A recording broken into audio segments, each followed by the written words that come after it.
Elizabeth Lusitania Ledu dengan nomor induk mahasiswa 211F10089, kelas A2 Universitas PGRI Argopuro Jember.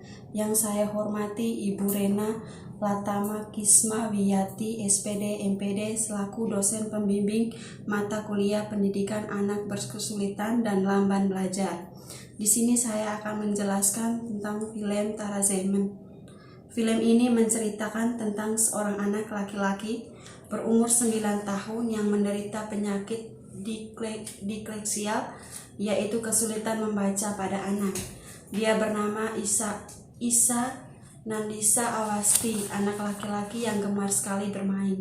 Diceritakan pada awal adegan film tersebut, Isa terlihat sedang asik bermain ikan di saluran pembuangan. Isa suka bermain dan meneliti setiap kejadian yang ada di sekelilingnya. Isa memiliki seorang kakak yang bernama Yohan Awasti dan kedua orang tuanya yang bernama Maya Awasti dan Nankisore Awasti. Mereka adalah keluarga Awasti. Pada usia 9 tahun, Isan belum lancar membaca, menulis, dan berhitung, atau bisa kita singkat dengan istilah kalistu. Inilah yang membuatnya masih duduk di bangku SD kelas 3. Isan yang gemar bermain selalu berjalan-jalan sambil memperhatikan keadaan di sekitar. Bahkan saat di kelas pun, Isan sering melihat keluar jendela, memperhatikan kondisi di luar jendela, seperti burung-burung yang sedang memberikan anaknya.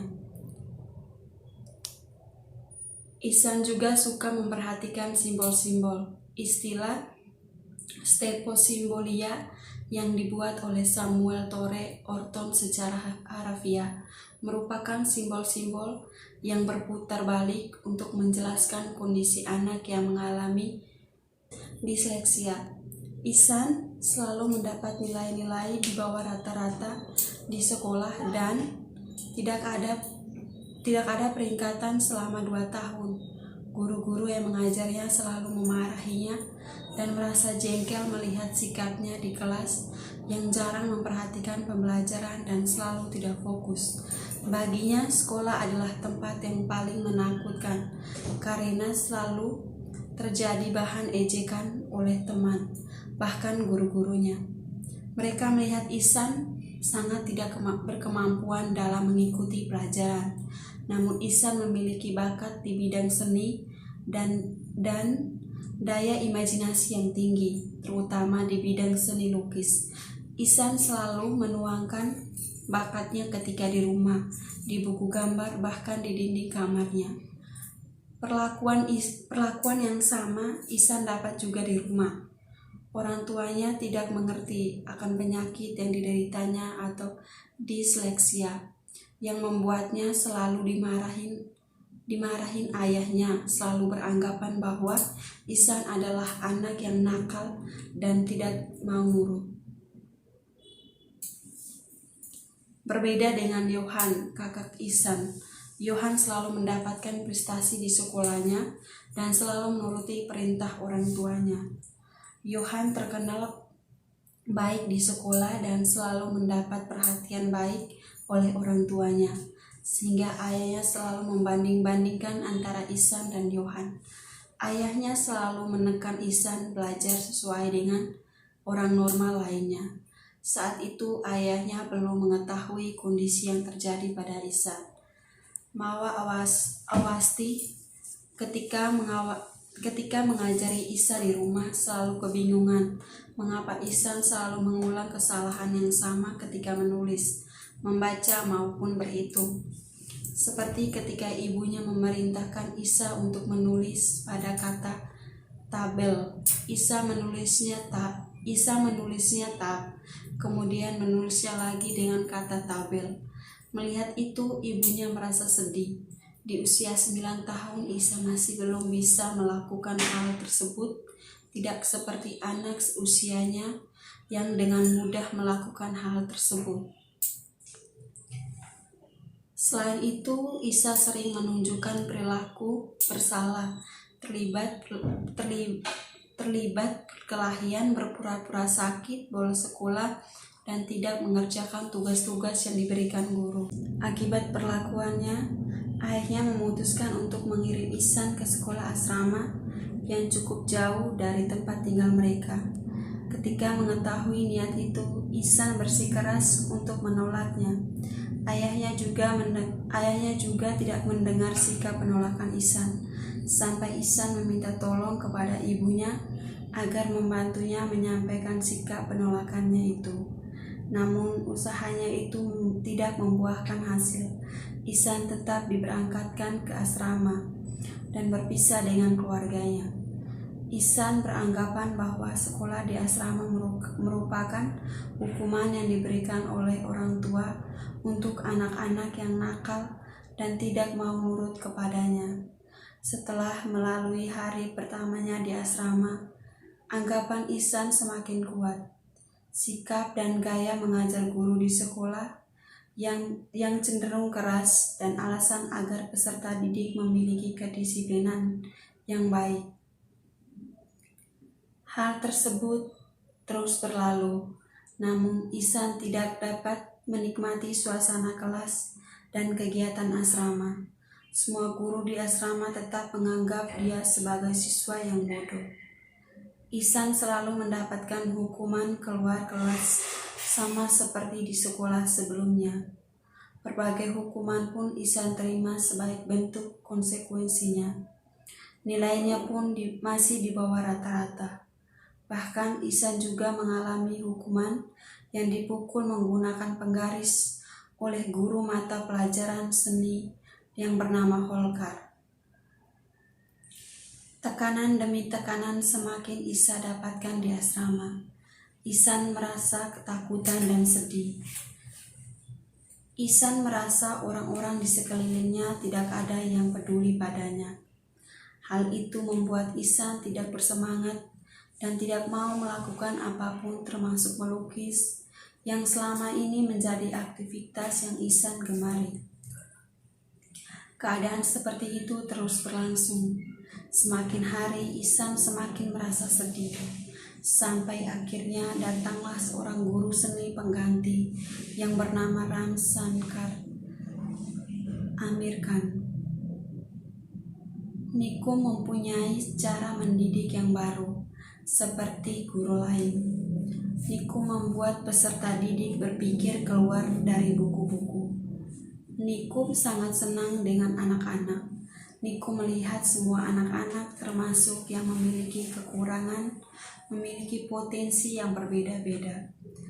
Nikum juga melihat anak-anak yang memiliki kekurangan dari sudut pandang yang positif. Ketika mengajar seluruh anak-anak di kelas, anak-anak merespon dengan antusias kecuali Ihsan. Ihsan hanya termenung diam, tidak ada ekspresi. Sebab itulah Nikum mencoba mengamati dan mencari tahu masalah yang dihadapi Ihsan. Nikum menyadari kondisi Ihsan karena dulunya Nikum mengalami gejala disleksia. Kemudian Nikum mencari tahu keadaan Ihsan kepada guru-guru, teman, bahkan orang tuanya. Nikum sibuk memperhatikan setiap lembaran-lembaran kertas dari buku-buku Ihsan. Nikum melihat begitu banyak coretan-coretan merah dan huruf-huruf yang ditulis terbalik. Akhirnya Nikum mengetahui bahwa Ihsan adalah anak-anak yang mengalami Mulanya kedua orang tua Ihsan tidak dapat menerima apa yang telah dikatakan oleh Nikum. Namun setelah ia menunjukkan hasil lukisan Ihsan, mereka baru menyadari bahwa yang diutarakan oleh Nikum tersebut adalah benar. Nikum terkejut melihat semua hasil karya Ihsan yang ternyata bakat seninya sangat luar biasa, melebihi imajinasi anak seumurannya. Imajinasi Ihsan sangatlah tinggi, terlebih anak-anak seusianya. Ihsan mencurahkan imajinasinya kepada gambar-gambar dan lukisan-lukisan yang sangat indah. Nikum pun mengerti apa yang harus dia lakukan terhadap cara mendidik Ihsan. Nikum memberikan pemahaman kepada orang tuanya dan guru lain bahwa Ihsan bukan anak yang abnormal, tetapi anak yang sangat khusus dengan bakatnya sendiri. Seiring waktu, kesabaran dan perawatan Nikum berhasil meningkatkan kepercayaan Ihsan. Nikum membantu Ihsan untuk mengatasi permasalahan dan pembelajaran dan menemukan kembali kepercayaan yang hilang, serta Nikum dapat membuat Ihsan mau kembali aktif dan menuangkan imajinasinya dalam lukisan-lukisan yang selama ini menjadi dunianya. Nikum mengajari Ihsan menulis, membaca, dan berhitung sedikit demi sedikit. Nikum mengajari Ihsan dengan berbagai metode yang menyenangkan agar mudah dipahami. Nikum selalu bersemangat dan tak kenal menyerah. Sampai akhirnya Ihsan pun dapat menulis, membaca, dan berhitung seperti teman-temannya. Pada suatu hari, Nikum mengadakan perlombaan melukis yang diikuti oleh seluruh anggota sekolah, baik siswa maupun guru. Pada saat detik-detik perlombaan ingin dimulai, Ihsan belum terlihat. Namun pada akhirnya Nikum melihat di mana Ihsan duduk. Tibalah saat pengumuman lomba. Ihsan mendapatkan juara 1, mengalahkan Nikum sendiri yang guru seninya. Hasil lukisannya dan karya Nikum dipakai sebagai sampul buku tahunan sekolah.